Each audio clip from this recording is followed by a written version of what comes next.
Natalia, you'll be discussing about that. So Gaida Turba is the vice president and one of the board members of Razom. She'll tell you more about this, so please get situated. If you're getting some food, please do that quietly. Thank you. Natalia?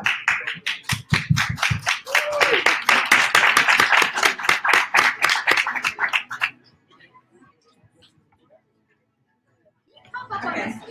Huh? On the stage? Why? Yeah, I'm looking at the I have to be in the stream? Yeah. Okay. Now you have to be in the stream. Yeah. Hi everyone, my name is Natalia. As you can see, I'll be talking about finances. But as also you can see, I am not the treasurer of Razom. Our amazing treasurer could not be here today, unfortunately, but she prepared all the information. She prepared all the slides. Now I just have to present it somewhat legibly. And my goal is kind of to avoid talking about finances because I'm not the treasurer. So we'll go through this very quickly, and then I want to talk about something slightly different. So, some general numbers. So in 2014, we had 200,000 committed donations. 2015, 100,000. 2016, 81. Year to date, right now, we have almost 100K of donations. First year can be explained by Maidan, right? Then we kind of stabilized. We had recurring donors. We had the same people supporting us. Why the increase in 2017? Because the needs increased. We don't just fundraise just for fundraising. We have a Ukrainian project CPP, which received many new donations. So now we have an increase in donations. With expenses, we try to keep it as minimal as possible, especially in operations.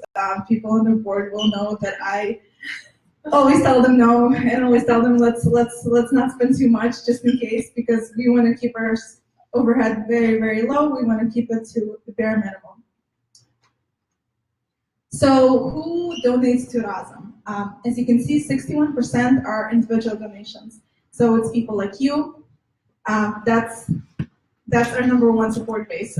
It's volunteers and it's donors that are just individuals. It's small donations most of the time. Dora, do you actually have a number of how many donors we have? I should have that number. And I'm sorry for putting you on the spot. I do not know that number, but I can look into that. Yeah, well, Get back to you. It's not huge. Yeah, it's not huge, but it's very consistent. Yes, and the average donation size is fine. Yeah, average donations are small. But we really have, so we have this monthly recurring donation program, for example. We had people sign up for Toy Drive for $5 a month. But we have so many people sign up, and now it's a very stable, good way for us to project our finances and to be able to plan effectively. So if you by chance want to donate, I would highly encourage for you to sign up for a monthly recurring program because it helps us out for planning, even if it's a tiny little number like $5, $10. And then also we get a lot of support from Kreditivka. I mean, corporate business grants. That's Kreditivka supporting us. They supported us today. They continuously help us out. Very grateful for that. And then we have corporate matching. If you work in a big company, I would highly encourage you to inquire with them whether they can match your donation. Sometimes they can double or triple it, and we get quite a bit of funds just from that. Now expenses. So for 2016, you can see that I think the biggest program we had was Razom Partners. So it was a lot of the fundraising we did for Math Olymp, for Громадське Radio, for Будуємо Україну Разом was in 2016. Where we kind of pushed our meeting back a little bit. I'm getting confused on which year was what. But then, kind of forgetting about these numbers now that I'm done going through your slides, slightly different numbers. And I want to look at a case study of a project we have, which Dora will talk about later, the policy report. So this report is 98 pages long. We don't know how many hours went into putting this report together. I tried to ask the project lead today, and he's like, many hours. But to give you an idea of how well researched this report is, there's 309 footnotes. There's 15 members from Ukraine and from US who worked on this. These are people who really put in hours and hours editing, reading, writing, creating the design for a report, doing all of that. So now, how much do you think we spent on this report? Any guesses? $127.50. Well, we're not that thrifty, but it's under $2,000. So I guess the point is, I just showed you all these numbers, but numbers don't always tell the whole story.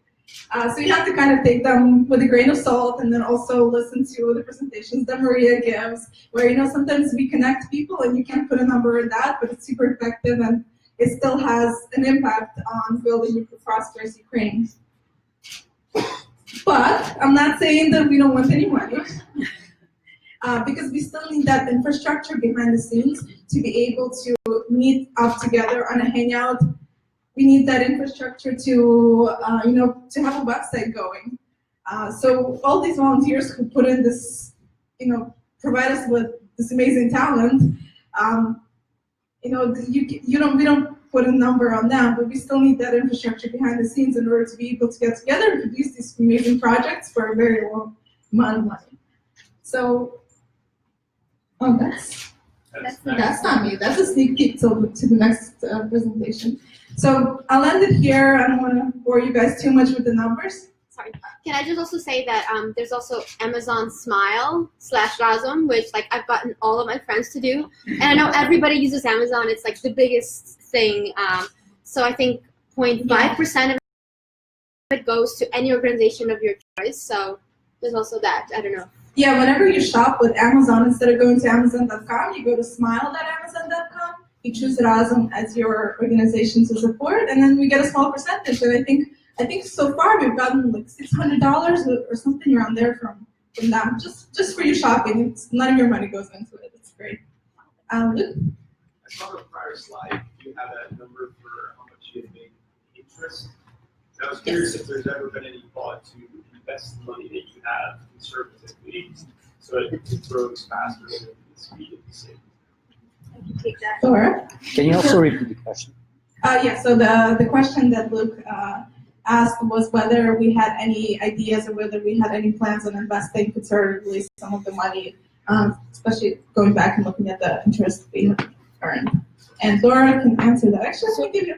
I'm gonna thank you. Hi. The fundraising. Oh, I need to step into the camera.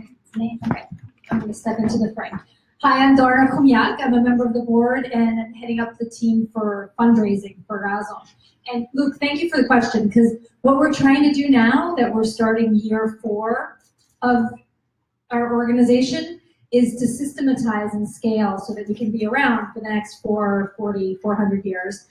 And having an endowment that is invested, that you invest, where you invest funds responsibly, then you can live off the interest of those funds, is a fantastic goal for us to work towards. So we're not there yet, but that's sort of for ongoing economic sustainability, that would be a fantastic way to go. Thanks. And I'll just say, if you want to be part of this, if you have some ideas or questions or anything, join Dora. She's leading the effort, and we definitely need some help here. I mean, we're always looking to grow. We want to have a stable organization that's going to exist for a long time, and we're going to be supporting Ukraine for a long time. So support us. And then next, we're going to have Luba, right? Luba speak about membership.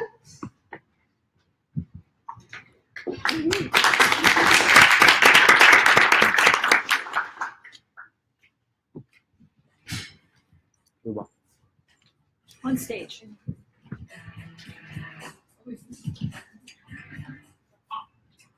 So, if you forgot, my name is Luba. At Razom, I'm responsible for adding more craziness to the organization and making sure that we are not becoming too bureaucratic. Okay, so speaking about membership. As you probably know, Razom was created as a non-members organization, and we just have a board to run the entire organization, but We are changing, and as Maria and Dora told, Razom is a startup. So we decided that it's a good time for us to open our doors to everyone and actually transform organization to membership organization. But we don't want to be just a regular membership organization. So adding some craziness and innovation, we decided to build our membership model on a blockchain. So what does it mean? You can just Google what blockchain is, but yeah, I don't want to spend much time today to speak about blockchain, but the idea is instead of this vertical model when there is one person on top and some committees and I don't know, like smaller organizations, we are trying to build everything pretty horizontal and have everyone involved into running the organization. So, okay, yeah, I'll come back to the slide later. So one of the biggest challenge for us was to decide how to build membership packages. What would be a fair price for the membership? And then we decided, why do we even need to build those packages? Let's everyone just decide to pay whatever they want to pay. And so we introduced RZM. It's a Razom token, which costs $1, and you can buy as many tokens as you're willing to buy. And like each token is a part of organization. We are planning to issue 1 million Razom tokens, which they will expire in a year. It's like just regular membership. And what you can do with all these tokens, you can access our close members Facebook group for 15 Razom tokens. You can get discounts on Razom events for 50 tokens. You can get Razom email account. You can be listed on a website, and many more ideas that we can brainstorm and add more and more benefits to Razom members. But also, besides just buying membership, you can get membership you can get members tokens for just participating in the events, participating in projects. So you'll just get rewards for your volunteering for Razom. So if you're organizing a Razom event, you would get something from 15 to 50 Razom tokens. If you take project to manage, or if you participate in project, if you serve on board, you can get Razom tokens. So you can either buy tokens, or you can get them as rewards for your volunteering work. And then with Razom tokens, you can run the organization. It's some complicated voting process. It's not complete yet. It's just work in progress. But with your Razom tokens, you will be able to participate in voting process in organization. You can be part of decision making and actually run an organization. That's it. Welcome to the future Razom.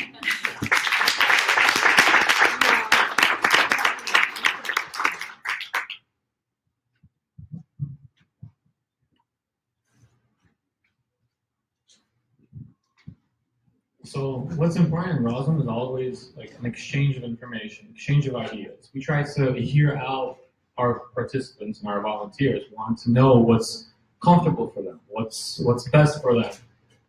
We often have different opinion polls in Facebook. We have different types of votes that we lead, and we're trying to test out one initiative of voting, and especially like with the people who are here right now.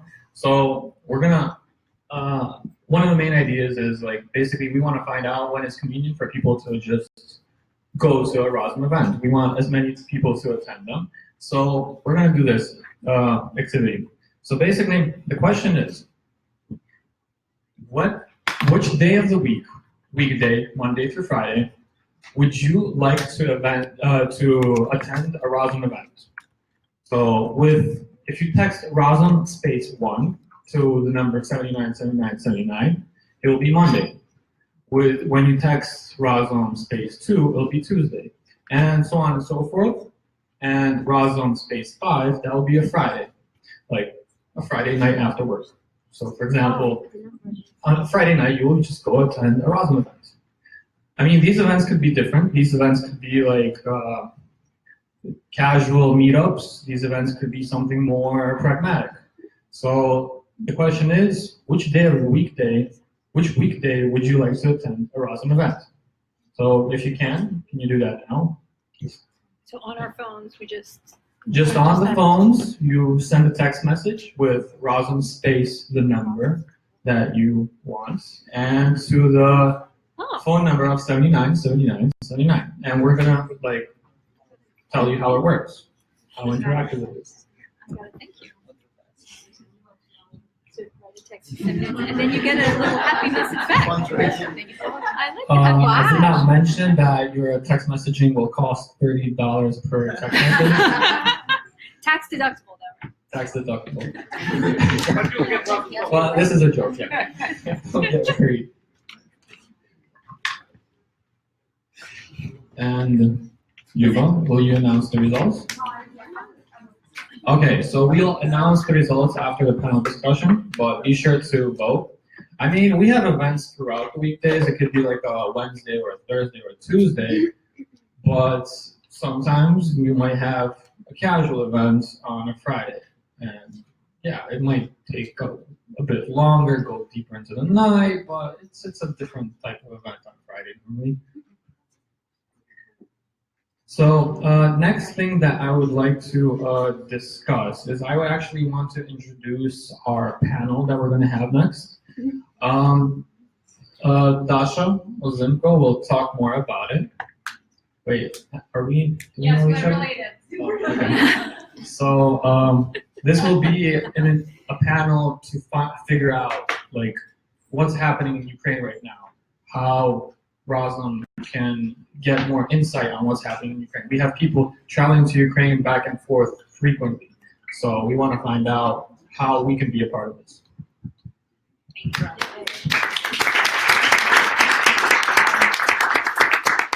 So we're gonna have 30-minute panel on contemporary Ukraine, and I'm gonna have 5 fantastic people to talk about their experience in recent travelings and their job in Ukraine. So you know who you are. So please come on stage, 5 people.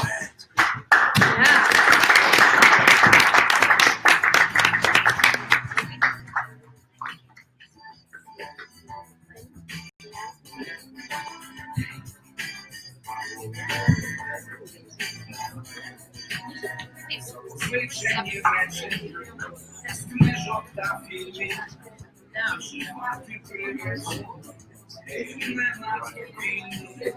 Okay, ready guys? Because he's very quick with timing, so I have to, So I'll go briefly and introduce everyone so that you know who we're talking to today. So we have Andriy Lanco. He is a journalist on Channel 5 in Kiev, and he currently involved in a 3-week program, RAF Fellowship, that is sponsored by the United Nations for 3 weeks, right? You're here for 3 weeks. That's correct. So we have Daria, who is currently in master program in Penn State University for 2 years, and she's an activist. We have Luke and Maria. Luke is a pediatric neurosurgeon who spent the last 3 months in Ukraine working on co-pilot project. Maria is our president, Razom for Ukraine, and she's Luke's wife. She spent with Luke 3 months in Ukraine on co-pilot project. And we have Igor Goods, who's an entrepreneur and owner of Ukraine based backpack brand named Good. So yeah, since we have people who currently reside in the United States and just traveled to Ukraine, so I wanted to ask first Luke and Maria.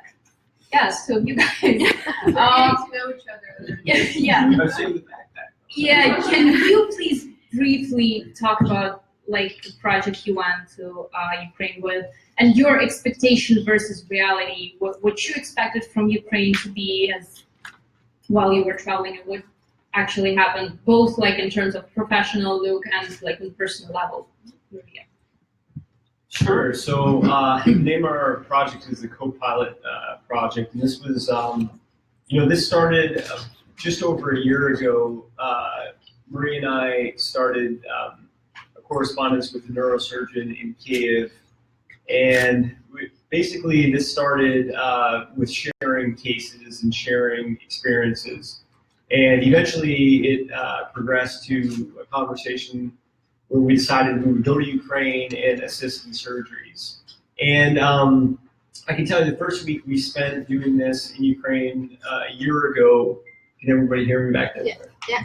The first week we spent a year ago doing this was really just a really memorable, unforgettable, exciting week where we got to assist on a lot of very complicated cases and also get to see not only the level of Ukrainian neurosurgery, but to see the surgeons were working there, growing their capabilities, which was a lot of fun. We decided we would go back in between jobs for 3 months, and that's what we just got done doing this past summer. And on this most recent trip, we traveled all around the country. We were in Kiev for a couple of weeks. We were in Lviv for a couple of weeks. We operated in Odessa. We operated in Lutsk. We operated Stry. So we were in several different cities working with a number of different surgical teams all around Ukraine. And it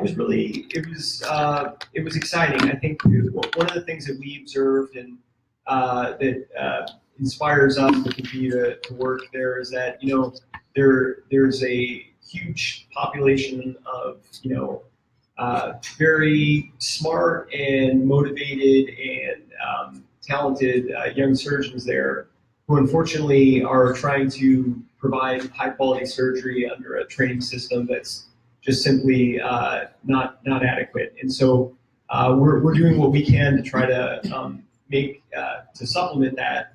I'll just conclude by saying one of the maybe biggest achievements, I suppose, of this summer is to kind of begin to develop a direction for the future, which is to partner with one of the groups in Kiev to form what we're calling a fellowship program. And hopefully we have contacts with neurosurgeons like James Rubenka from Toronto. He was there with us for several days in Ukraine. And hopefully we can partner with him and groups like the World Federation of Neurosurgery to formalize this is a supplementary training program for neurosurgeons there. Yeah, and I just wanted to add, when Luke is spending all his time in the operating room, I'm hanging out with people that are supporting the surgeons. I'm talking about the administrative staff, because a lot of experiences in Ukraine, they are surrounded with doctors that have to do everything. They pick up the phone whenever people are trying to schedule an appointment. They are hiring people. They're making sure that the lights are on and so on. And it's very different from the experiences that doctors have here in the United States. So seeing that and seeing the difference between an experience of a doctor in the States and a doctor in Ukraine, I was curious to find out if we can somehow fix that as a non-medical professional, as a person that had already contacts in Ukraine, volunteers in Ukraine. I just wanted to see if that would be doable. And so we started, an online Google sheet of all the patients that we're seeing, calling them back, and then trying to create a system where we can actually schedule appointments and follow up. Again, seeing that in the United States. And I think they are taking that into account. And I believe last week we got a text from Ihor saying we're testing this new idea of signing up for appointments. And it's working. As opposed to 50 patients showing up at 8 a.m. and waiting all day, which was the typical. So again, I think what Marie's bringing up is there's all this organizational background work that's very important and actually plays a big role in how successful a medical venture is. And so we were lucky to work with Anya Sirek and Ruslan Batitsky, who are two Ukrainians living in Kiev, who joined us in a formal way. We paid them a salary. Anya was keeping track of all these Google Docs and calling patients and making sure they showed up. And a lot of times we would send pathology back to the United States, and we'd want to, surprise, surprise, call that patient back and say, we think that brain tumor you have is actually benign or malignant. To be able to follow up, give them that information is very critical for their lives. We realize more and more that when you're very busy operating almost every day, we can't do everything. So there was a huge effort organizationally, and that's something that Maria spearheaded along with Ruslan and Anya.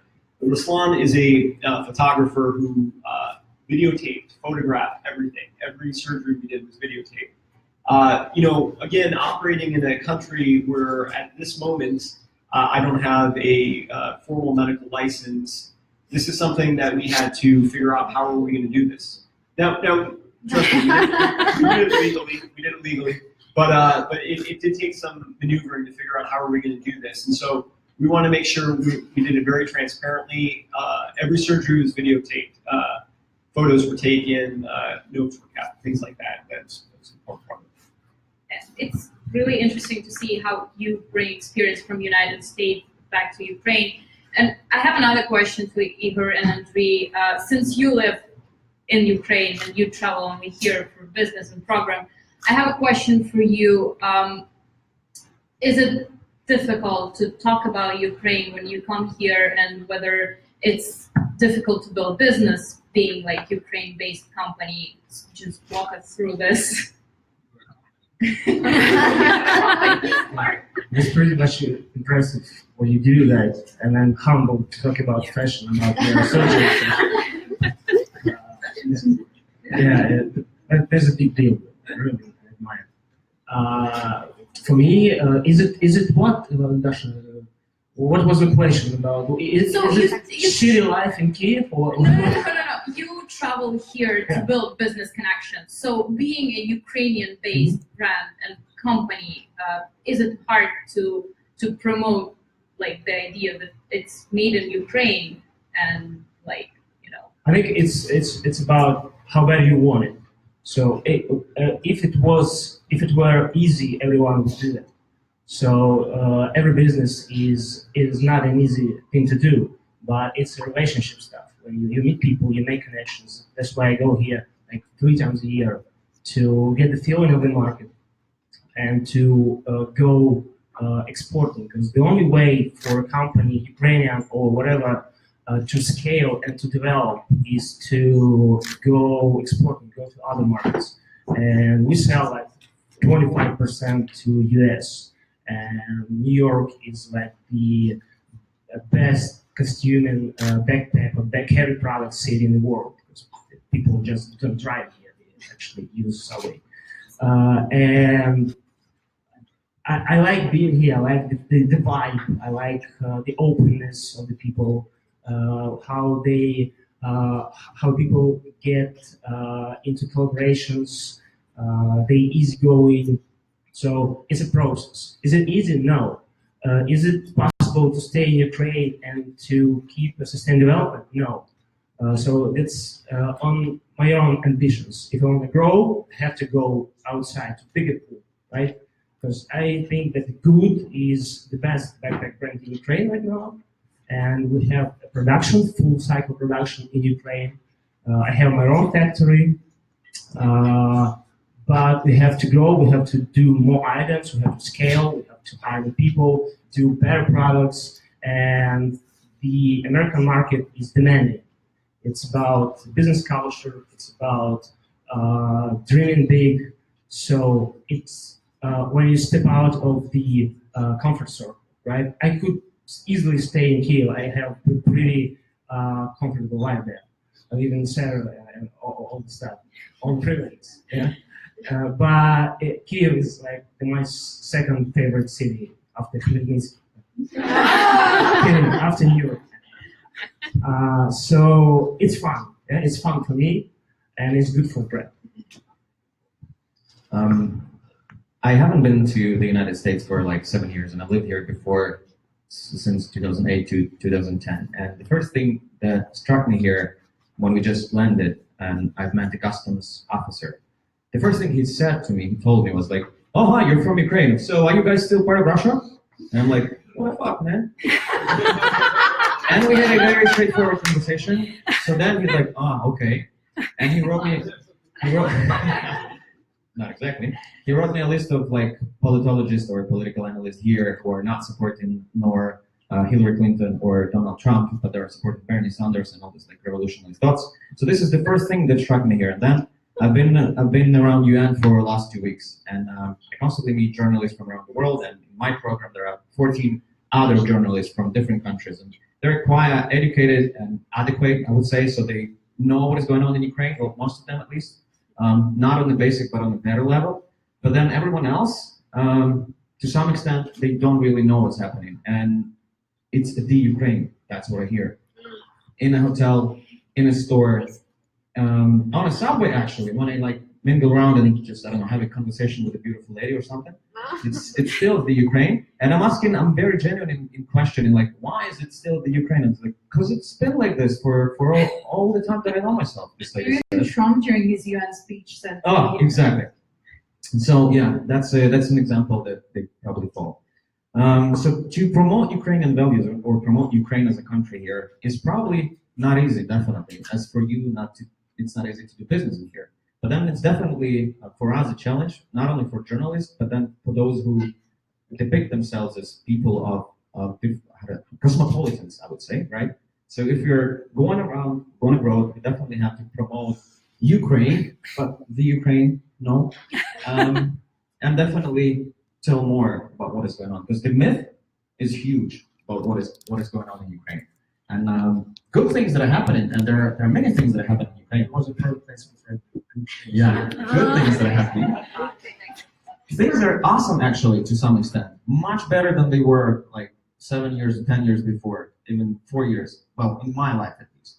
There are many opportunities, like tons of opportunities. You just have to do and hustle and work and just educate yourself and everything else. So these things have to be also promoted. This is something that I'm very optimistic of. But then I've heard the United Nations speech of our president and his Security Council speech, and I wasn't really happy about it. I'm just a journalist and a communication expert, but his speechwriter is still doing this strategy. It's all really bad in Ukraine. Russia is the target number one. I understand that that's a strategy, but then there were so few words about investment in this climate, which is getting better. About people who are very productive, super talented. Look at these guys over here. Come on, look at all of you. Right? What are you doing here? This foundation, I've never heard of it before, but then now I'm just like, wow, so impressed. You've been doing this for many years and you're quite successful, and there are many, many years to come. So I'm very optimistic, but then we still have to work a lot on our promotion. And I think communication strategy for the country is needed. Thank you. So, Maria, I have a question for you. Since you're kind of in between right now, you're 2 years here in the United States, you spent already 1 year here, and you have 1 year more, and you have projects running in Ukraine right now. So I wanted to ask you, like, since you moved here and started like doing projects back in Ukraine, you promote Ukraine here in the United States, did people change their opinion or questions they're asking or how they see Ukraine? So just walk us through. Okay. So a lot has been said just now, although many of my thoughts. So I do believe that sending the positive messages is the key thing that Ukrainians need to do. And what I'm trying to do, because I'm also teaching, I'm doing Ukrainian studies, that's my main mission in America. I've been invited to Penn State to Ukrainian language and culture. So there are plenty of people that we keep in touch with very closely, and some of them in us. So, where are you from? Ukraine? Yeah, but which country? So I had it asked several times. So working on a positive message, not that Ukraine is a country at war, is very important. And I am very involved in cultural diplomacy projects in here, and I'm trying to build bridges between Ukraine and America, and try to show that there are so many entrepreneurship possibilities, and you need to invest. And we had just we just had a report published. We do Fashion Innovation Forum back in Kiev, and the investments are growing.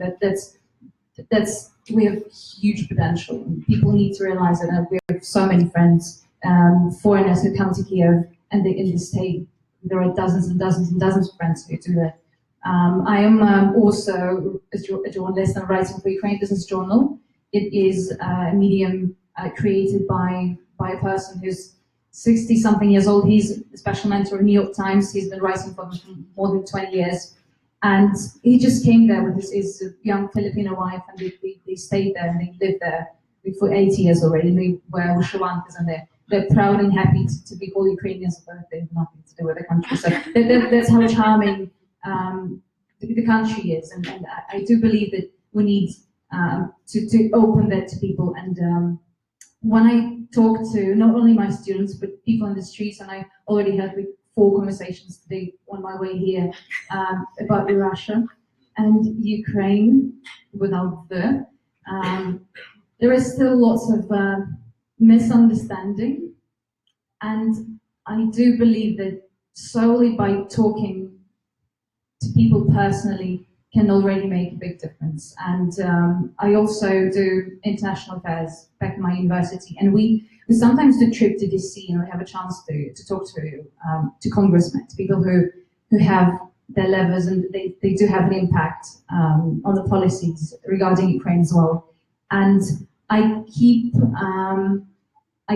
saying, the conversation that I had 5 days ago with the congressman, I corrected his mistake. He said the Ukraine person. Yeah, that was painful to him, but that was harsh. But people, yeah, and I also think with the current situation, if we this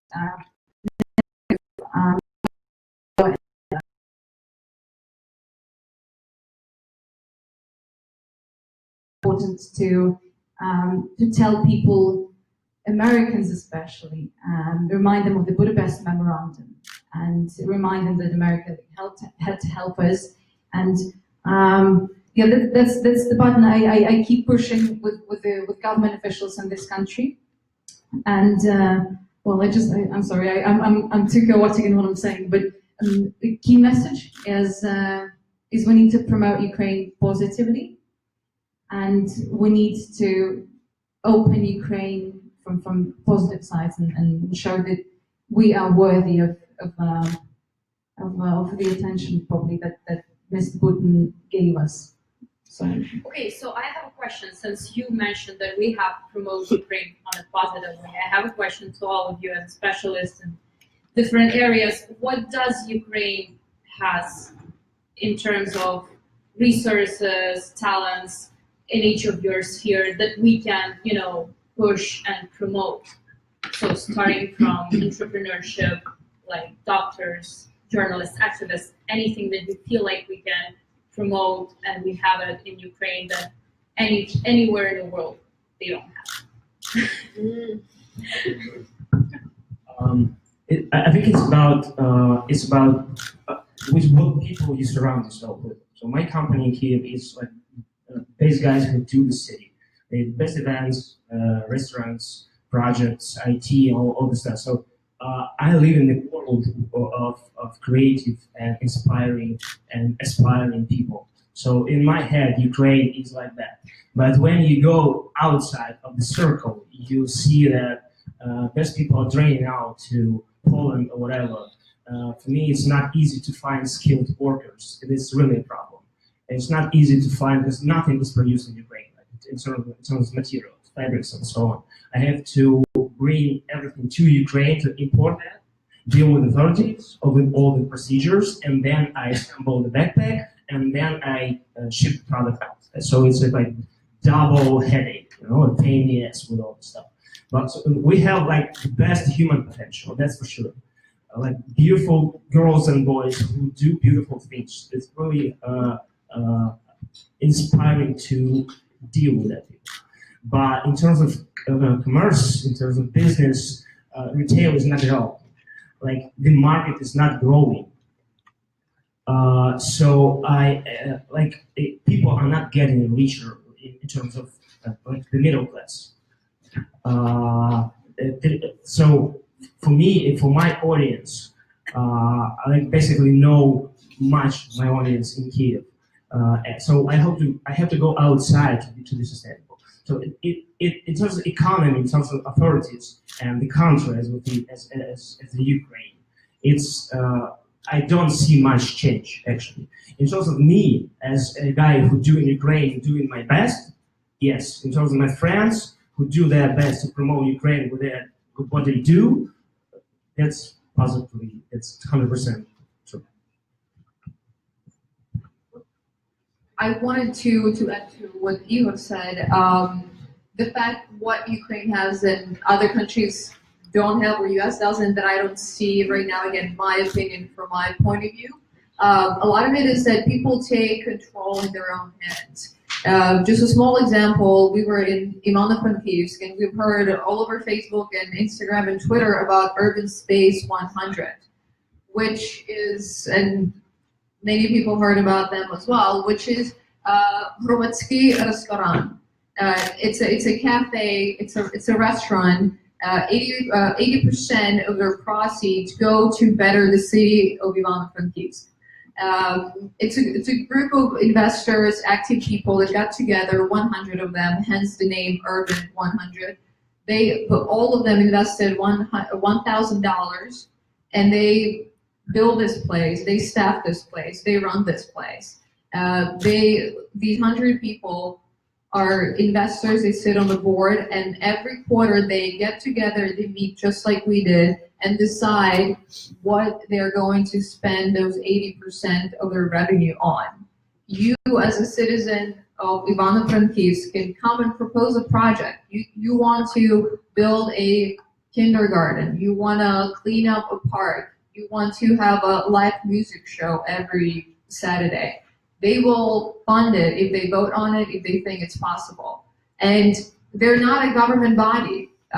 They just wanted to make sure that people that live in Ivano-Frankivsk stay in the city. They wanted to make sure that they had opportunities. They don't have to go outside of the country to find a job or study. They want to bring people to the city. And let me tell you, I've never seen an example like that anywhere else. And it was very, very inspiring just to see that this is a hub of people to meet and do things. We were there probably 3 times, and we were there for 2 days because it was just fun to come and see what else is going on. They had different events, they had their own radio station, and it makes so much sense. It's a win-win situation because many people that are these investors are people that own businesses in Ivano-Frankivsk. So for them to work together on different projects, nonprofits, to invest in the city, it makes sense for their for-profit entities. So that's one of those examples that I've seen, and to be honest, I'm so interested in replicating this in New York. What's the food? It's a restaurant, right? It's yeah, the food is good. The food is good, yeah. Can I add something? Yeah. So this Urban 100 has transferred to Kiev. Now, right now it's Urban 500 basically. So the project is ongoing, and I've been traveling to Ivano-Frankivsk quite a lot the last year. We were writing the communication strategy for the city, and so we met a lot with the guys from Teplenisto. That's the whole concept who created the urban space, and they have another huge thing called Promprivat. You probably heard of it. If not, it's a huge old factory which is in need of revitalization, and it's going to happen there soon. There are people who want to invest money, and it's a huge area for entrepreneurs to entrepreneur. Actually, it's a concert venue, everything. It's wonderful. So these things are happening, and this is something that, to my opinion, we are at the same time are unique. This is our USP, but come on, in New York, there are many things which were gentrified or revitalized. So we probably just use that experience. To answer your question, if I may, what do we have, what you guys here, let's say, don't have? I'm not sure we have to use this category to look for that kind of difference, because it's usually either about brains, like if we have them, and our passion to create something, and our drive. Well, to me at least, that's more of a like psychological portrait of a person or group of people who are ready to apply themselves or to throw themselves into business, into culture, into cultural diplomacy, or else, or sports, whatever, to promote themselves, their company, their city, and then the country in general. What I wanted to add as well, what's important to me, I forgot to tell that before, that we're constantly going to small cities like Khmelnytsky, Khmelnyk, Kolomyia, Ivano-Frankivsk, working with, well, Cherkasy sometimes, but not yet with a communication strategy.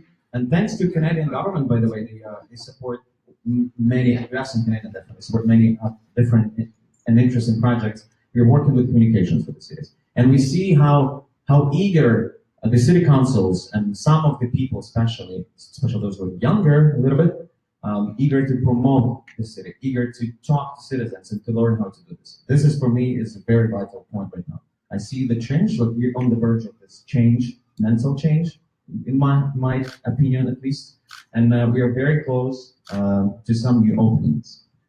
And after this speech, you should walk on the stage Like Obama did, right? So yeah, answering your question, it's not about the difference that we guys have here, in Americans and Ukrainians. Probably it's more about what kind of features and characteristics of our persona we possess. And I think that the youth potential is a vital characteristic of Ukraine. And if we try to look at the Soviet Union positively, then the good thing is that we know how not to do things. And I belong to the generation that was born in the 90s, and it's already a completely different mindset. We want to have an impact, and we definitely do not want to come back. So what we're doing, we're just running away from that, which is a good thing. We run fast. And there's a beautiful initiative in Kiev, Changemakers Networking, that some of you have been to, and people from media, from government, from arts, from all possible spheres. I cannot name a sphere that's not represented in there. They come there, they meet each other, and they just work on projects. So that's how I got involved into a very interesting initiative. People who are not even 20, they are doing the first educational project called Need Necessary Education, and some of them were the founders of EdEra, which is the first big that's a great project. They have a support of the Ministry of Education of Ukraine. So they're doing their undergraduate in Ukraine, and they just came together and said that we want to change something. They're doing educational videos, and they're collaborating with the Ministry of Education, and they teach and they prepare thousands and tens of thousands of kids to pass the ZNO, the governmental exam, after they finish the school. So things like that are happening, and it's all done by the hands of the youth. And if you look at the team, so reforming the country is one of the main notions that we need to emphasize in the country. And if you look at the team of Uliana Supru, who's now trying to push the medical reform, almost all of those people we worked with during Maidan times. And then we worked, because I was working with Supru, and we were teaching tactical medicine in eastern Ukraine. And we were the first ones actually to think of the international protocols and understand how combat medicine, how important it is in the country that disassembled its army back in the 90s. So her whole team, almost all of them are 20-something, which is beautiful. And these people actually founded the work of change makers. So the country, I think, and I see, and people who are sitting here, all young, and I'm not trying to negate and underestimate the impact of people who are a bit older, but nevertheless, it's this youthfulness, and I think the lack of skepticism, yes, because we're young and we believe in the impossible. That's something that drives the country forward. And there's one more initiative that I'm the ambassador of. It's called PGA, Professional Government Organization, and people who travel abroad and they're doing their masters, and those who return to Ukraine.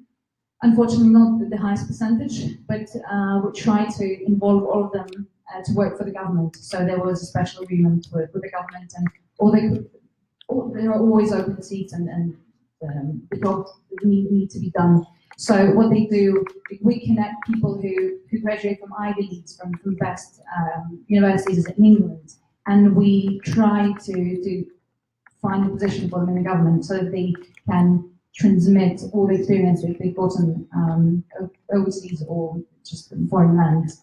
So, and once again, all of these things are done both by young people. Then fashion, as I'll present a bit later, I'll have a small presentation about that. It's also, we had the youngest designer who was 15 when she started Showcase, and she's the youngest designer ever to participate in New York Fashion Week, and the youngest person ever to get to Forbes 30 under 30, and she's Ukrainian. So there are achievements like that, and it's all done by the hands of youth. You wanted to add something? No, I guess I'll just say briefly that I think that one of the big functions of organizations like Razom is to, I think everybody's in this room right now because we're excited about the future of Ukraine. I think there's a transition between mostly young Ukrainian Americans today and Ukrainian Americans who grew up in this country and maybe never traveled to Ukraine, who view Ukraine as a country that might be a subject of their pity or their charity, but maybe not of their investment or their talent. And so I think Razom plays a crucial role as changing people's opinions. I think for me, traveling to Ukraine has totally changed the way I view the country, the way I view the potential of the future of that country. So, I think we're in this room because we're excited to be part of the future of a country where we see a lot of exciting things going on. And I do think organizations like Razom play a crucial role in that. Just a very small and short example about how youth and youth organizations and NGOs are active right now.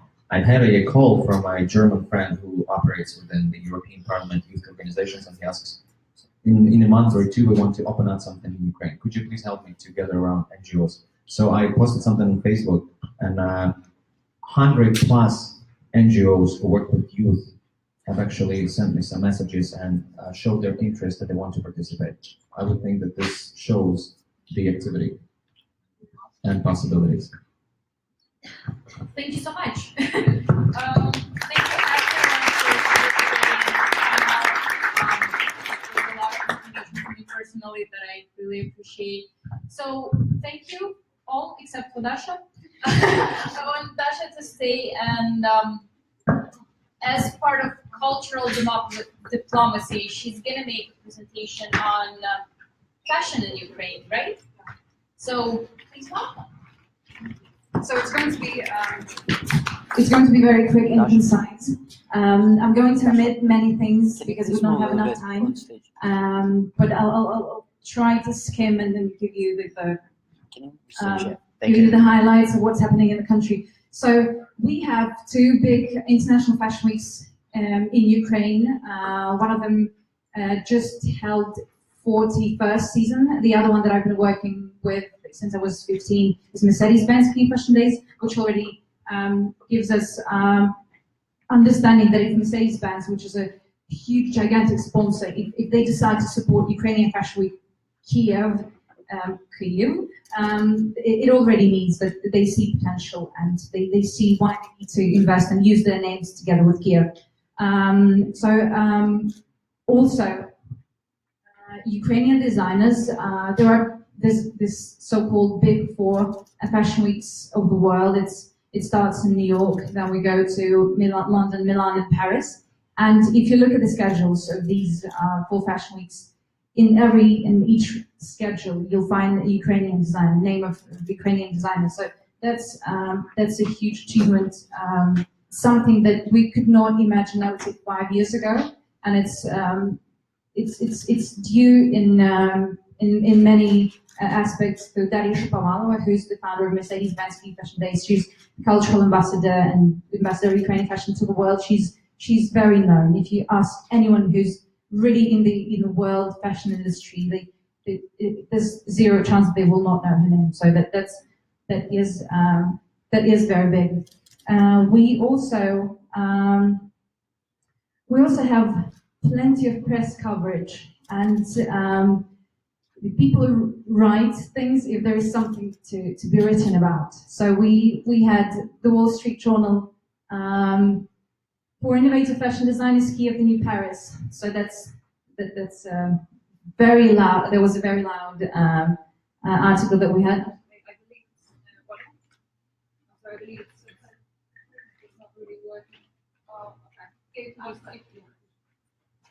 Financial Times.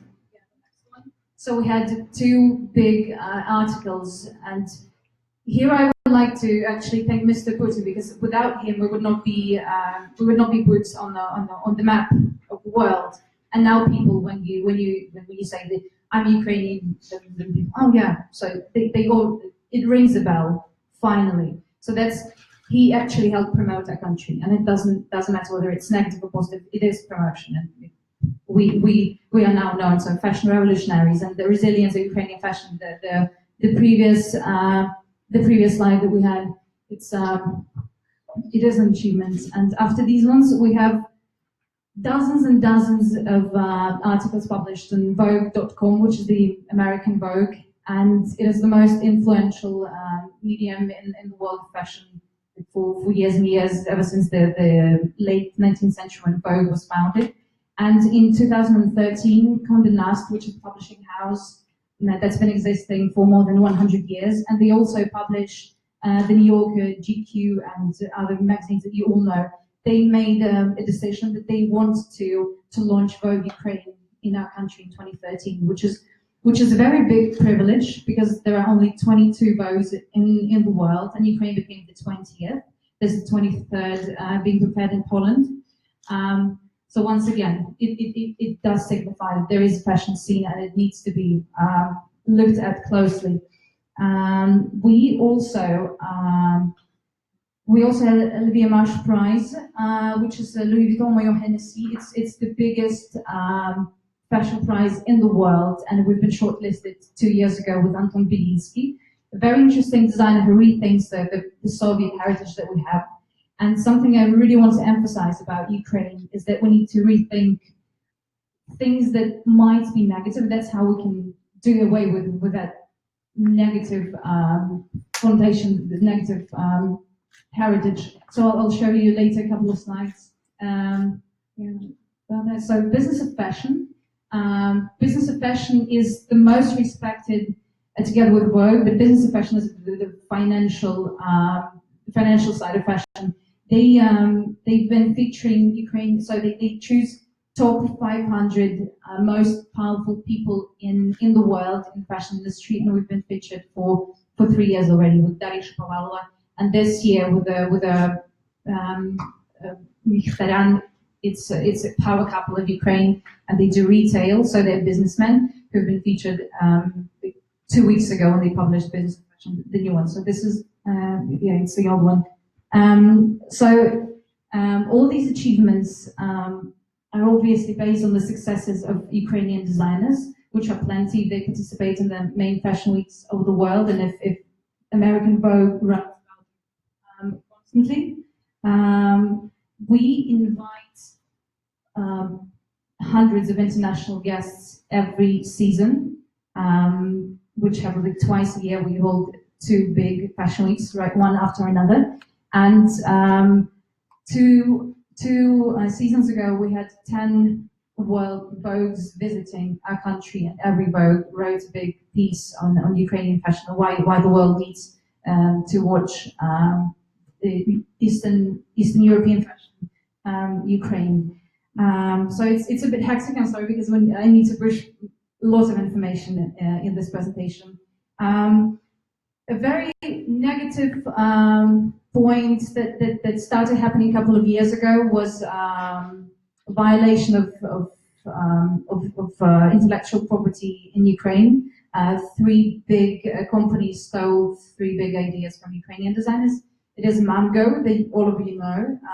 They copied centimeter to centimeter special design of jeans by Ksenia Schneider. She's a genius, and she did something revolutionary. You cannot really reinvent jeans, but she did it. And but unfortunately, these cases do not have follow-up because designers do not feel the authority that they can actually win against those monstrous big corporations. So at this moment, we're trying to negotiate with them and actually convince them that they have to go to the court and try to defend their rights. So this is Anton Belinsky, which is great. This is a little store in Kiev square. So this is what he does. Another great example is Fyodor Vazyanov. So that is contemporary Ukrainian fashion. I want to emphasize and re-emphasize that it's not vyshyvankas. I'm not trying to, like, I have vyshyvankas in my closet, but contemporary Ukrainian fashion is this. It's Anton Belinsky, it's Vazyanov. It is the jeans that are copied by manga, right? It's something that is produced in China. There's a dress called Relax by Amiele. His father's at the bottom, and it's been copied. And it's if you go to China, you will see people wearing this in the streets. And if you go to poor neighborhoods of Kiev, and I just returned 1 month ago, I saw 3 dresses of Amiele produced in China. So they just copied the design, made it very cheap looking. But anyway, that's how powerful the ideas are. These people, and these people started when they were 19, 18, 21. So Vazyanov is a person who does minimalistic designs. So he works with squares and he works with circles. And this is a dress that you can wear any way you like, and it's all made of one whole piece of fabric. And so you just use the straps to change the shape of it. So I'm wrapping up. The number you see is 150 billion euros, is how much fashion industry produces in France annually, and it includes all the possible spheres that are connected. And the next slide is 1.2 billion euros, and that is how much Paris Fashion Week and Paris gets from 1 week of fashion shows in. So it is immense. It's more than 1 billion euros that the city earns within 7 days. And it all includes people who travel there, who eat there, who stay at their hotels, who take taxi cabs. So it's all included. So what I would really like to do, and we are working on it, and there are people in this room, where's Elena, who's working on promoting Ukrainian fashion and sending a positive message in such a way to the world. We need to realize the potential of fashion and how much it actually can grow the economy of our country. We shall always remember how cheap it is to produce. The dress I'm wearing is Ukrainian designer Elena Rubenka. She just moved from Mulberry Street to West Broadway Street. That's how successful they are. And it's not even 2 years that they just opened the store. And she produced this dress in Ukraine. It's imported fabric, but anyway, and she lives in New York. She creates in New York. She creates all her ideas in here, but then she has all the production set up in Kiev and in Kiev Oblast. So that is something people need to realize. So thank you very much. I do hope that we can work in the field of cultural diplomacy, and there is going to be an event that we are working on in February in Ukrainian Institute of America. We'll be showcasing Ukrainian designers, like top 15 of them, and you'll be able to come. So I'm more than sure we'll be partnering with Razom and work on that.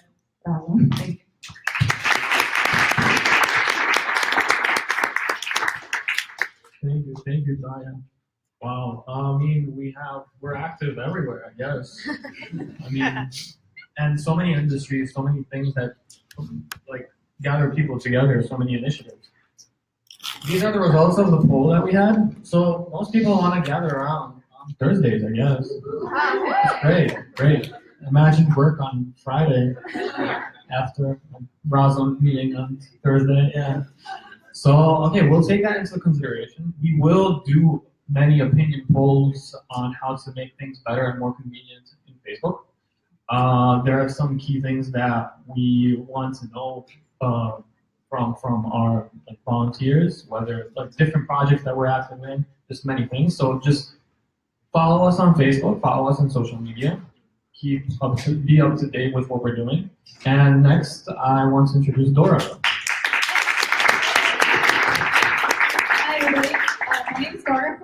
on the board, and my main focus is fundraising. But today, my job is different.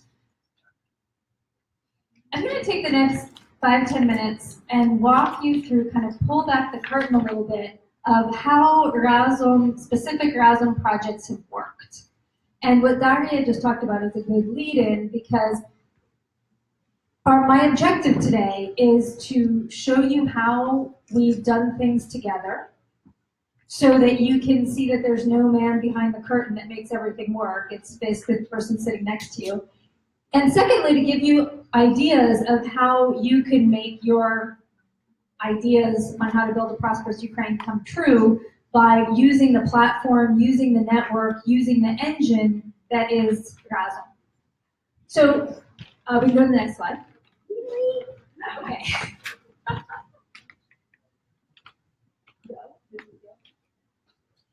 Can I just say my age and say, can't we just say boop? Can you just turn it and say boop? Okay. Because I remember film strips. Anyone knows what a film strip is? Film strip? Film strip? Film strip? Come on. You had a record player, you had to advance the slides. Okay. First project I want to talk about is Math Olymp. Razom Partners is a framework that we cooked up where organizations who need, as Maria said, volunteers or advice or cash come to us. We sign an agreement called the Razom Partners Agreement where each side agrees to do a certain number of things. In the case of Math Olymp, this is a story about Taras Polkowski. That's is a Razom volunteer, but before he was a Razom volunteer, he did something with math. And one day, back in the day, he had a teacher who taught him math. And that teacher is now involved in coaching the Ukrainian Math Olymp team.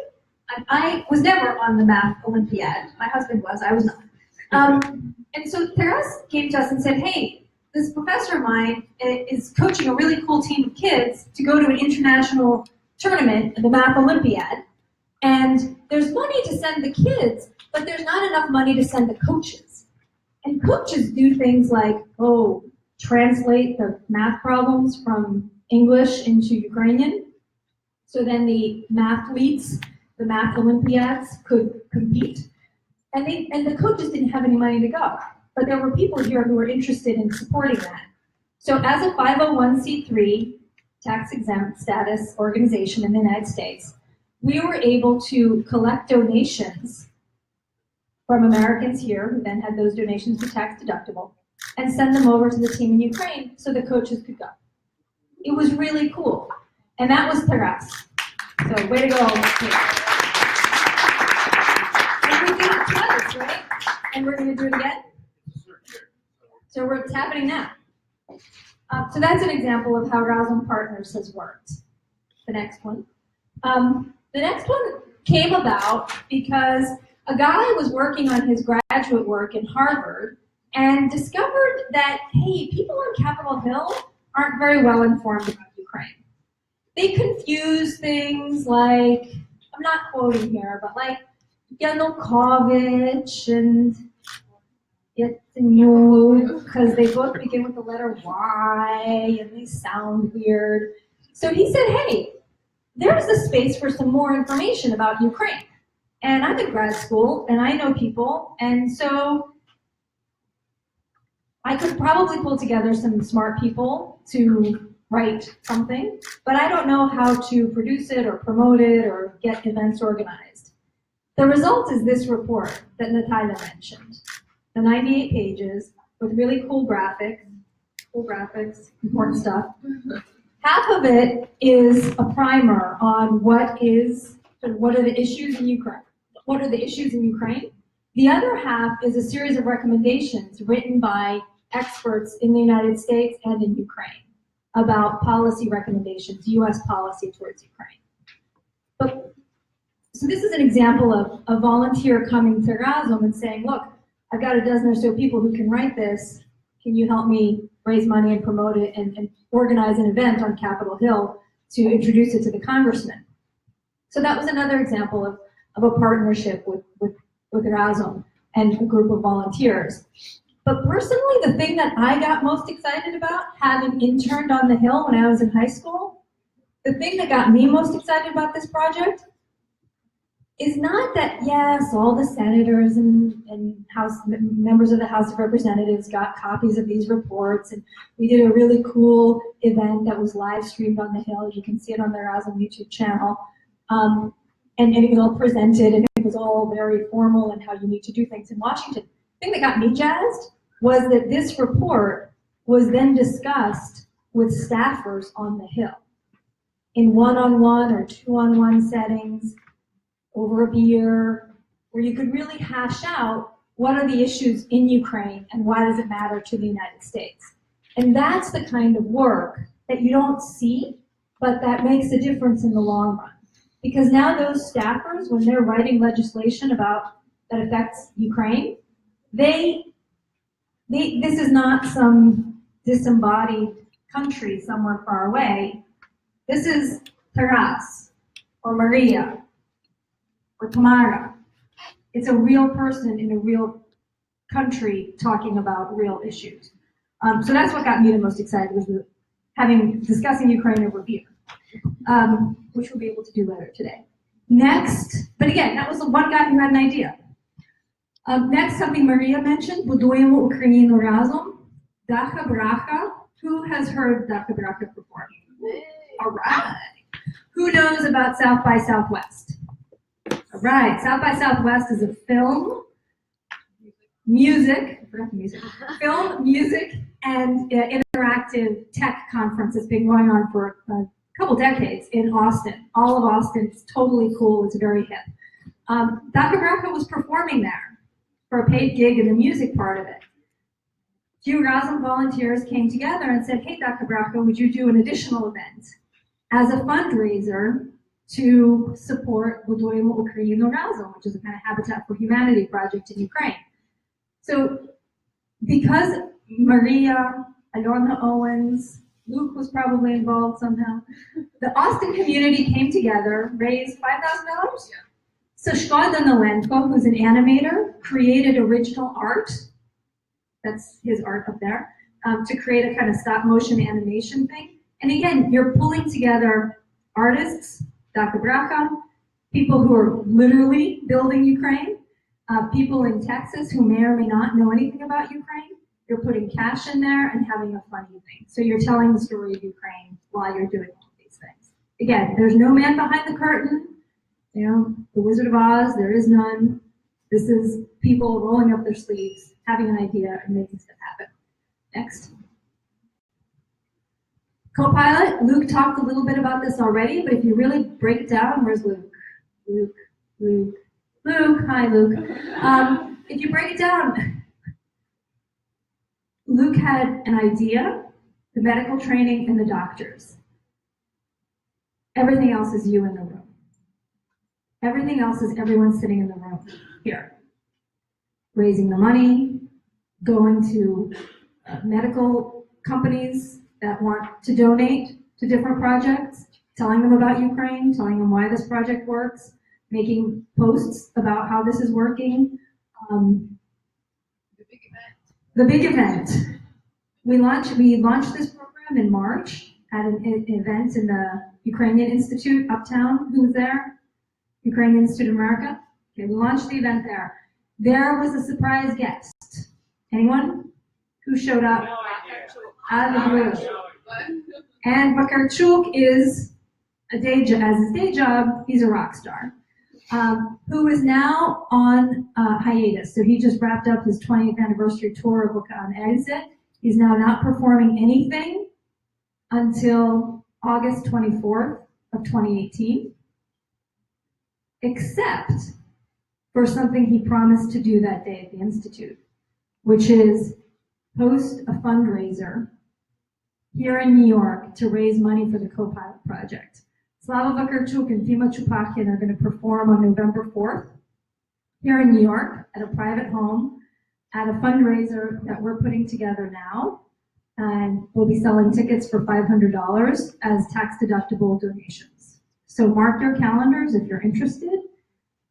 Think about people who have the capacity to buy $500 ticket donations and come see me about that. It's going to be an extraordinarily special evening that will be unique in having an opportunity in a small circle to hear some jazz standards and traditional Ukrainian songs with a keyboard accompaniment. Okay? And that's Razom. That's not Laura. That's not Maria. That's you here in this room.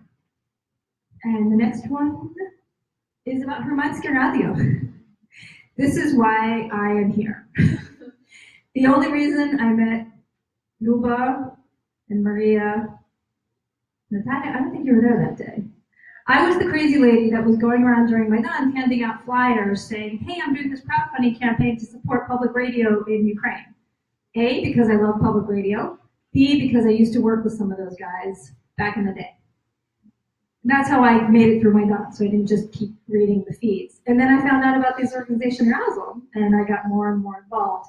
Since then, Elena, shout out, organized a concert on June 1st of 2014 to raise money for Hromadske Radio. We've done several crowdfunding campaigns. And the one thing, this is my last case study I want to show about, an example of how a small thing can have a much bigger effect is that the team of journalists from Hromadske Radio got a grant from the US Embassy in KU to travel to the United States for a week, maybe 10 days, of meetings. The funding they got, with the funding they got, they were able to send 7 people because all of their meetings here were not organized by a consulting company that organizes meetings for these things. All of the meetings were organized by Razom volunteers. So they were able to send 7 people here to meet with public radio stations, small and large. And after that trip, they made a lot of new contacts, covering a lot of different stories now. They went back and created a different fundraising model and hired someone to raise money for Hromadske Radio. So again, there's an example of just a small conversation, doing one small thing together, then doing a bigger thing together, then doing a bigger thing together. And led to Kozarev in the back. Hi, Tanya. She was on that trip too, because she was a friendly with Hromadske Telebachення, and we struck up conversations. We traveled to New York and all over New York and Washington. And I was like, hey, she's got her head screwed on straight. She's doing some good stuff. So a few months later, I get an email from my college roommate, lived down the hall roommate, saying, hey, Dora, I'm at BuzzFeed now, and we're really looking for someone to help us on the investigative team to cover all this stuff about Ukraine. Do you know anyone? So I emailed Kozareva, and she's now, fast forward, investigative reporter on the BuzzFeed team based in KU. That's Razom. Thank you.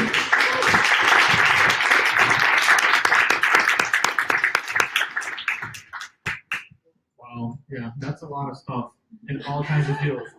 But besides just organizing events and different volunteering for different occasions and special projects, Razom also participates as an intermediary for existing projects. And I would like to introduce Vitaly, and he'll tell you a bit more about what he does.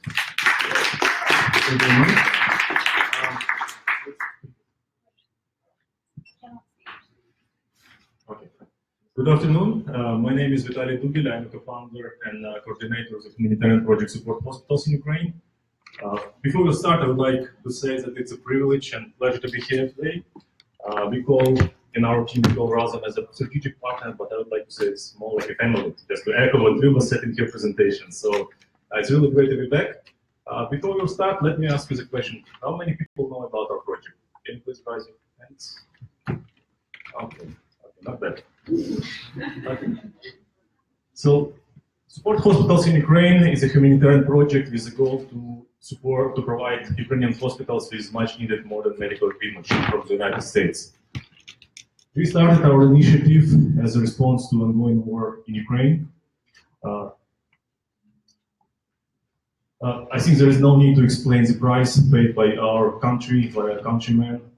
So In midsummer 2014, my friend Pasha and we met to discuss how we can help our home country. And we came to the conclusion that providing medical equipment is the best contributions that we can give from staying here in the United States. So that was the moment when we decided to start, but we had literally nothing to start with. We didn't have any prior experience in working in healthcare industry. We didn't have any experience in shipping sending large cargo overseas. We didn't have connections with logistic companies. We didn't have connections with suppliers. We had no money, so we literally had nothing to start with. Yes.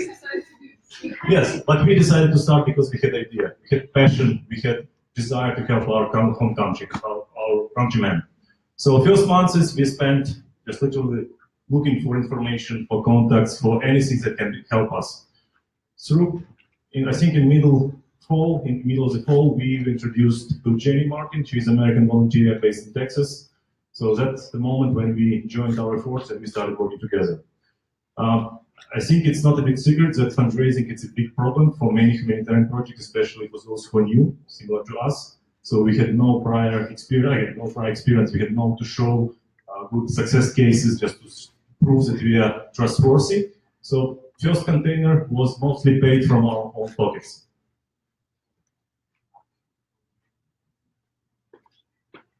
In November, we collected enough funds and we started preparing for our first shipment. In January 2014, we received first large contribution from Razom. It was first annual meeting, and our first container was delivered on February 15th. So the value was almost $500,000. We provided medical equipment for 2 hospitals in Dnipro. It was Mechnikova and military hospital. Unfortunately, we don't have time to go through all milestones, so I'll just touch the most important ones. Our second container was delivered in August, same year, 2014, and we already provided support for new hospitals from Kiev and Zaporizhia. And third container was delivered in November 2015. Another important milestone that I would like to mention is our partnership with Razom, co-pilot project that you already heard a lot about today from Luke, Maria. So we got an agreement that we are going to partner in shipping medical equipment of 2 types. Type 1 is a more general spectrum of surgery. It's what's our interest for support hospitals in Ukraine. And second type, it's more like neurosurgery to support operations provided under the project, co-pilot project. So we right now just saw very quickly story of our project, and probably next one will be the most interesting. What's going on right now is our project. So I'm glad to share amazing news. We collected enough funds for a fourth shipment. Over the last few weeks, we received strong support from our donors. Specifically, we got 2 grants. One was promised by Razom for Ukraine. It was $10,000, and also late last week, we received $5,000 from a new partner from Canada. It's a fund that's from Friends of Ukraine Defense Forces Fund. So right now, we are on the technical side of preparing for shipping our fourth container. We already contacted hospitals and asked them to send us their wish list of equipment that they would like to receive. Plus, in parallel, we are negotiating with our supplier on possible loading dates in January or February. And once we know these dates, we'll start negotiating. We'll start a tender with logistic companies to find the best deal. So here you can see our results today. We already provided 3 large cargos, 3 40-foot containers with a value of almost $1.6 million. We provided support for three cities, hospitals from 3 cities. It's Dnipro, Kiev, and Zaporizhia. And right now we are preparing fourth shipment. Definitely, it would be not possible to achieve our results. It would be not possible to develop such huge, complex international project, multi-million project without strong support from our partners. And Razom was one of the most amazing, reliable partners, and we are really thrilled to have you on our side. So thank you very much for the support.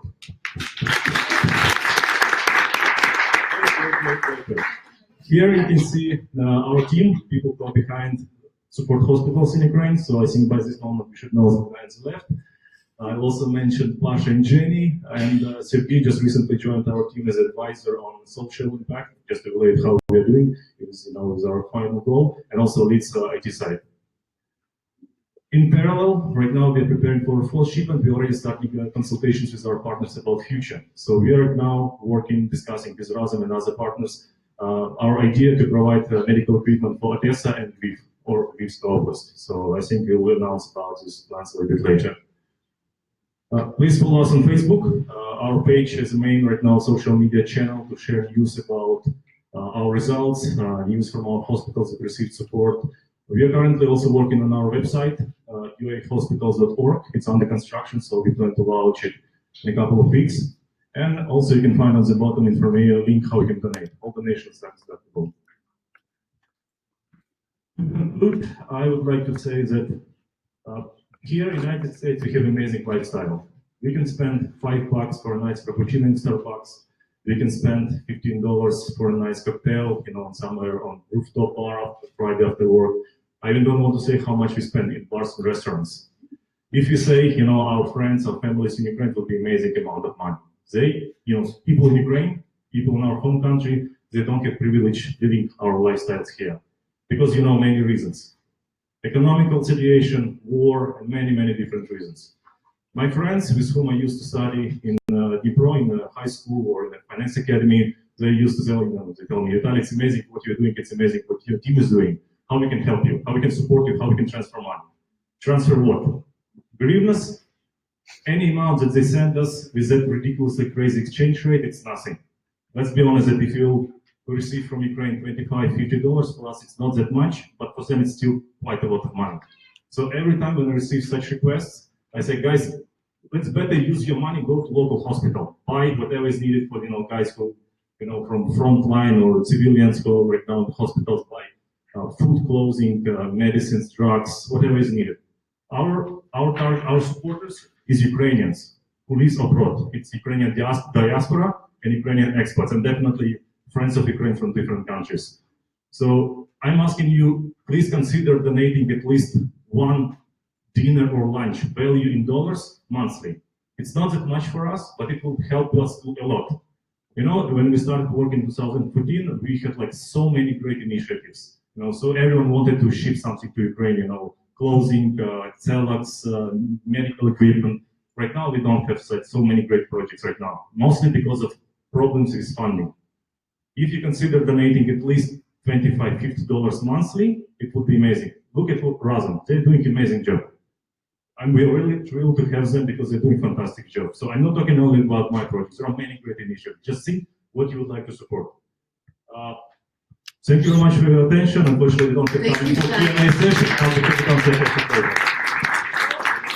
We didn't want to make it official and present this ginormous check where we did promise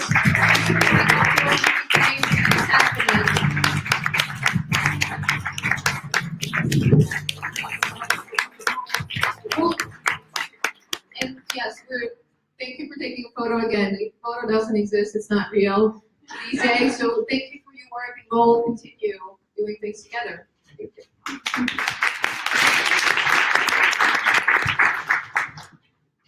Okay. So we're finalizing this event. However, there's just two brief videos that we want to show. They're around 1 to 2 minutes each. The first is a video of Yevhen Poranchuk. He's the executive president of Razom in Kiev. No. Oh, okay. Project lead of Razom.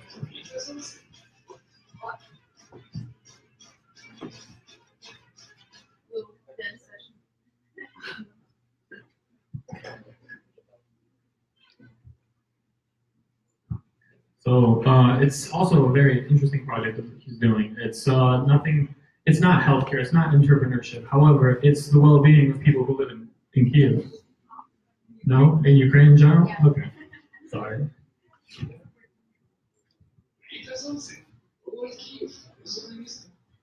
Відсотка нашого колективу хоче привітати вас чергову річницю нашої діяльності, побажати, щоб наступному році ви зробили, по крайній мірі, в мірі не менше, ніж зробили ви до того, зробили ви нема. Я представник науково-анархічного ПА керує програмістом і відповідає за виробництво, може згадати 15 рік, коли маленька кучка активістів об'єднана ідеєю, що люди мають самі змінювати свою країну, почавши з свого під'їзду, потім двору, потім міста, потім району, області, і тоді вже виходити на реформу національну. Але для цього бракувало інструментів громадського впливу. Нам здалося, що якщо ми об'єднаємо доступні інструменти електронної демократії та електронного врядування під одним дахом, зробимо їх зручними та доступними, реформи в Україні почнуть рухатись з новою силою, з новим імпульсом. Ми не прогадали. В 2015 році ми запустили 10 міст, 2 села і 1 громаду в розумному місці .org. На цьому ніби ми і зупинились би, якщо б не зустріли Любу Шуковича. В 2015 році, 16 році, ми вже запустили 5 міст Одеського регіону.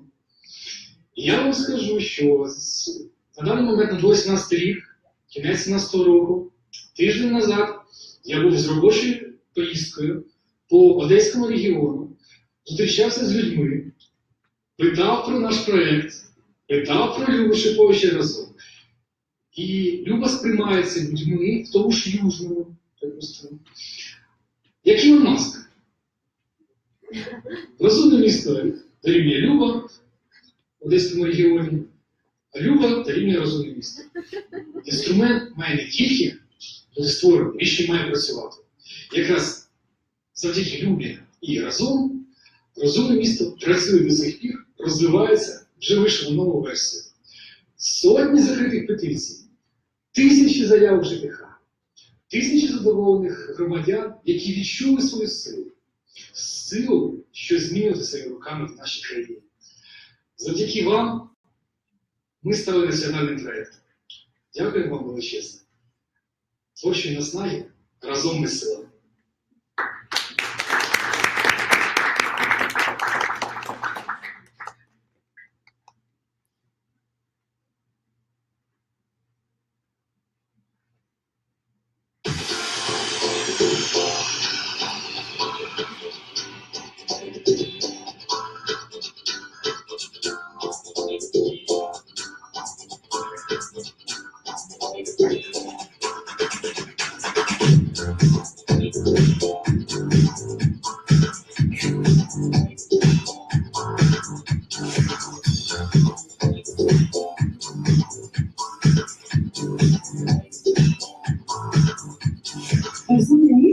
Реально красиво.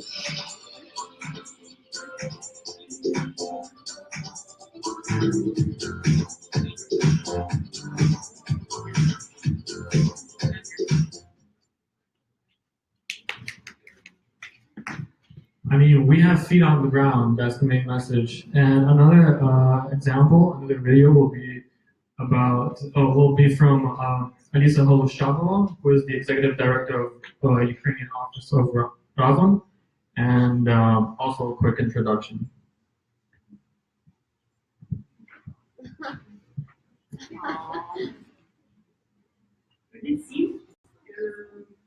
Всім вітання з Києва, і хочу сказати, що дуже рада бути частиною цієї великої родини. Серед самоляк це не просто організація, і незвичайна ідея.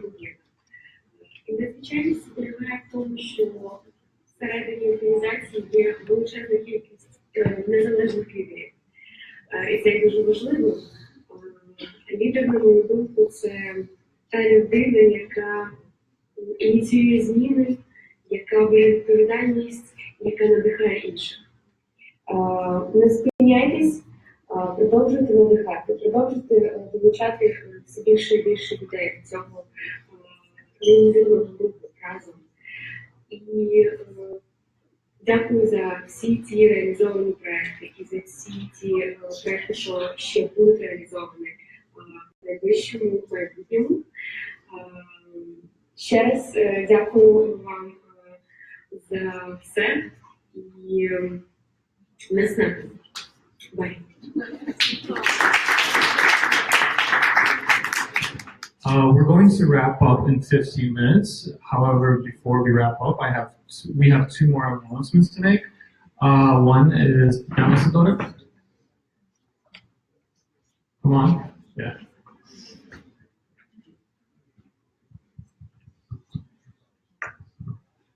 Hi everyone. I would like to announce a new project that I'm starting within Razom. It's Ukrainian Spin Club.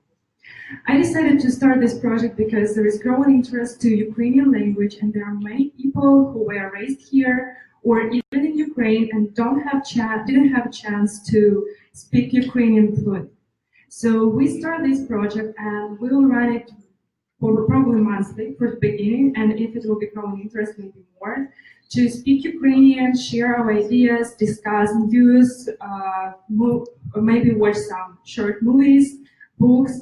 So please join us with this initiative. We will announce our first meeting in Razom page, and please come to me after the event to get so I can get your email address for further notice. And also, I'd like to announce after party today. It will be in North New York, New Old Rock Valley. It's performance of famous in Ukraine band, Fleet, and right now they start new project, 5K Miles.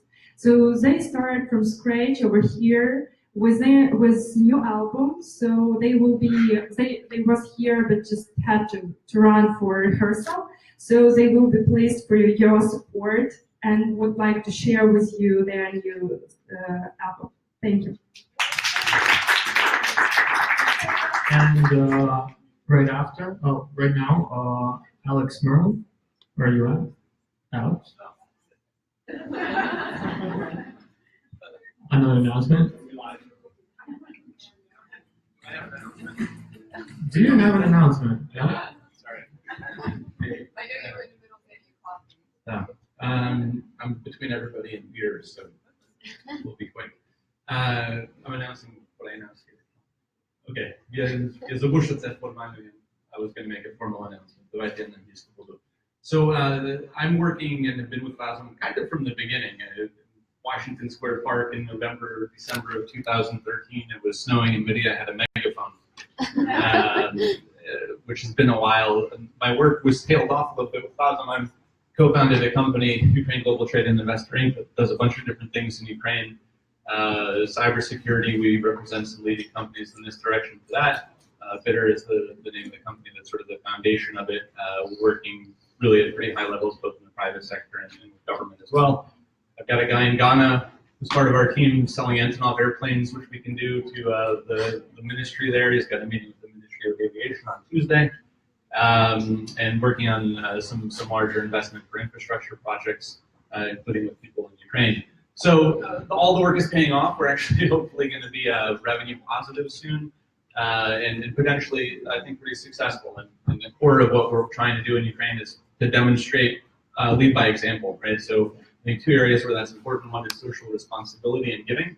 That is not, unfortunately, something that's core to Ukrainian culture necessarily, and particularly business culture. You know, people, in Solar, or in certain cities are very often very warm and very giving, but those weren't the people who tended to succeed in business in that environment, and then that's carried over. So I think companies, Western companies, which we really are, coming in or facilitating business in Ukraine need to lead by example. So in that vein, corporate responsibility and donating 2% of our revenue, net revenue, across all the different things that we do is something we've formally announced. And the first recipient of that will be the Copilot project specifically, because I'm really impressed and just bored by what many of them have done. The stories that I heard after that first trip are just incredible, and we hope that triggers other companies and partners to do the same. And then the other one is, I'll just take a second to announce it, social business ethics and responsibility in that vein. So we're working on our code of business conduct, which we'll formally publish and will be actually quite strict in terms of both employee behavior and conduct and consequences for owners as well. Because I think not just companies, but I think the diaspora generally, and I've been thinking about this making a longer announcement than I intended. First, congratulations to Co-Pilot Project, and thank you for your great work, and we hope to support that cause and others down the road. But the diaspora needs, and I think businesses entering Ukraine need to do a better job of seizing momentum and saying, you know, both sides need each other, but I think we need to demand more of the folks over there from a transparency perspective, from a business ethics perspective, and just saying arms to Ukraine or, you know, don't rock the boat, which is what I sort of hear from a lot of some of the established diaspora organizations, like, don't rock the boat, there's enough problems. And from my perspective, the single greatest threat to the success of Ukraine isn't its neighbor anymore, it's Ukrainians. And I think the best way to prevent that from happening is by leading by example and saying, no, you know, we're going to do business this way, and that there needs to be some conditionality to doing business and success. Money on its own isn't the objective, right? It's also long-term good business to do things the right way. So Razom certainly leads well by example. I'm proud of all what you guys have accomplished. Yeah, look forward to supporting the Co-Pilot project and other projects in the future. And I'll also use this as a platform to ask a question.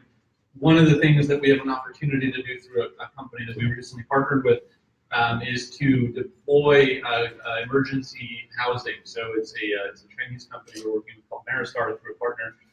They, for example, built the modular housing for the Fukushima disaster. We're currently looking at helping. Unfortunately, there's been a lot of disasters here in this hemisphere, right? Puerto Rico is going to be out of power for months. But anyway, Ukraine has a lot of internally displaced people, and obviously giving them places to live.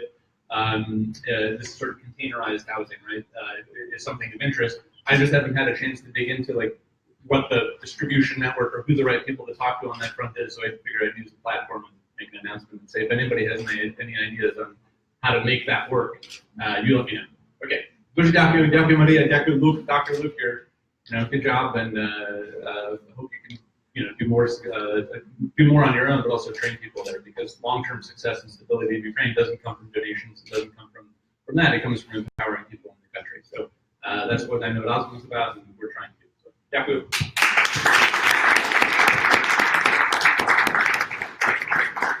And the final cherry on top is we want to thank our volunteers. We want to thank all the people who have been devoting their time to Razom, and we want to actually reward them. Yes, we do. And since, I mean, a lot of people in the room have been involved in the past 4 years, we wanted to focus on 2017. So we wanted to invite people that we think have contributed a lot to making Razom a success in 2017. Can we please cue the slide? I will call your name, and I would really like to see you on stage. Roman Borovets. Please welcome Nicola Relation, who's at work right now and can't come, but will be at the after party. Katya Zabavko and Sashko Lanco. Ruslan Batitsky, who is in Kyiv, in Ukraine. Hi, Ruslan, we love you. Tanya Sudur, who just made an announcement and had to leave because she's out. You're still here. Yes, she's organizing the after party. Alexei Vortov, Voloviyev, where are you? He was just here. Guys, he's carried more boxes than I've ever imagined possible. Mariana Magala, hello again, she's in Florida. Bukola Mursky, yes, the secret agent behind the report. So thank you. We wanted to make sure that you are acknowledged. We see your work, and we want other people to know what can be done. And we want to see many, many, many more people on the stage in 2018. Thank you. And then absolutely the last part that was my idea. I've been around with Razom for a long time now, 4 years. Wow, I'm getting emotional. We started with a small group of people with board meetings every single Tuesday from 7 to 9, sometimes to 12, sometimes even longer, depending on what was going on. And we had a bunch of different people on our board, and for different reasons, life and other jobs and things, they're not on the board anymore. But we wanted to make sure that we acknowledge them today, and we want to make sure that we're staying connected. If you're not part of the board meeting that can last 6 hours, we're still here. We still care for you. So I just wanted to. We invited a few of them, and they came from Philadelphia and New York and other places. Not all of them are here, but the ones that are here, I would like to invite to the stage. Bogdan Pechenyak from Philadelphia joined the first Razom board in 2014. We have Makar Kobulinsky, who's right there, the first secretary of Razom. Of course, we have our own Bogdan Polovko, and I'm not sure you'll be able to get up because he's running the live stream. I'll try to. And I saw Ivanka Bilic was in the house. She's still here. She was Razom Fink since the beginning. She had to leave. Also, we have Anastasia Rubitska, who is in DC. Unfortunately, broke her leg, couldn't make it here today. We also have Igor Borisuk, who was the first treasurer of Razom. Again, one of the most difficult jobs. And Anna Shuk, who was Razom events manager. So again, thank you for coming here today, and thank you for making Razom happen and having Razom still be here in 2017. Thank you.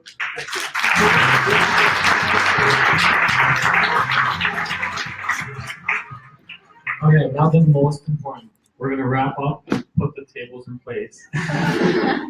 We gotta be out of the building by 6. Everybody who's here after 6 will pay $20.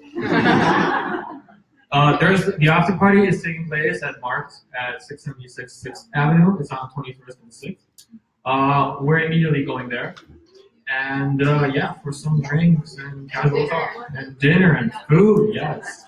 So okay, I need the room needs to look like okay. So all the couches have to be in place where you got where the initial people found them at.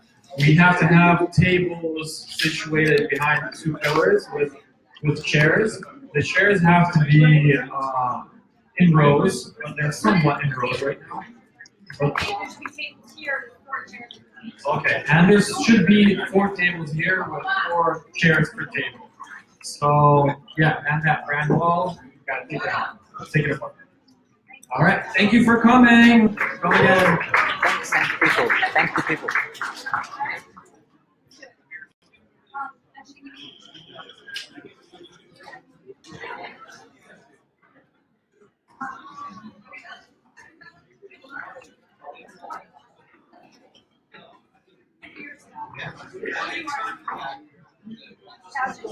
Okay.